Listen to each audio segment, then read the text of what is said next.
Ever since Russian President Vladimir Putin ordered his troops to invade Ukraine, one question has troubled European governments more than almost any other: what happens if Moscow turns off the gas? The threat of cutting Russian gas supplies for European countries, many of whom have relied on it for years to heat their homes and power their factories, was a trump card that Putin could play if the war he started last February dragged into a long winter. Citizens from countries who were not directly at war with Russia might wonder, as the cold started to bite, why their comfort and livelihoods were being sacrificed on behalf of Ukraine. National leaders, feeling domestic pressure, might agitate for sanctions to be softened or for peace to be brokered on terms favorable to Moscow, it was thought. There's a traditional view in Russia that one of its best assets in warfare is general winter. In this case, Russia sought to exploit winter to augment the power of another tool in its box, the energy weapon. Russia was counting on a winter freeze to bring Europe to its senses and convince public across the continent that support for Ukraine was not worth the pain in their wallets. Warm winter saved Europe for now.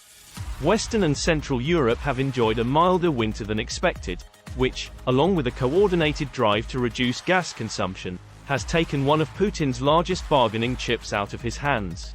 As we head further into 2023, European governments now have a window of opportunity to get their ducks in a row and reduce reliance on Russian gas before another winter comes around.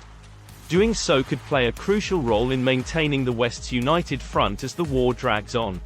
Gas exports by Russian energy giant Gazprom to the European Union and Switzerland fell by 55% in 2022.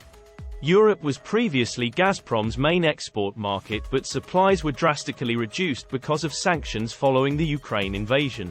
A mild winter has spared European countries from having to plunder their gas stockpiles. Europe's knee-jerk reaction is not preparing them for long-term. Simply stockpiling gas isn't enough. More work needs to be done in efficiency. Homes and businesses need buildings that waste less energy through insulation. Companies need to switch manufacturing processes away from natural gas. Critics accuse European governments of focusing too much on controlling the immediate price of gas, rather than investing in longer-term measures like efficiency and renewables. Politicians tend to think of energy efficiency as a long-term project. Partly this is because of shortages in materials such as insulation and a shortage of skilled workers. But even small efficiency measures taken in the short term can contribute to a big overall change in consumption.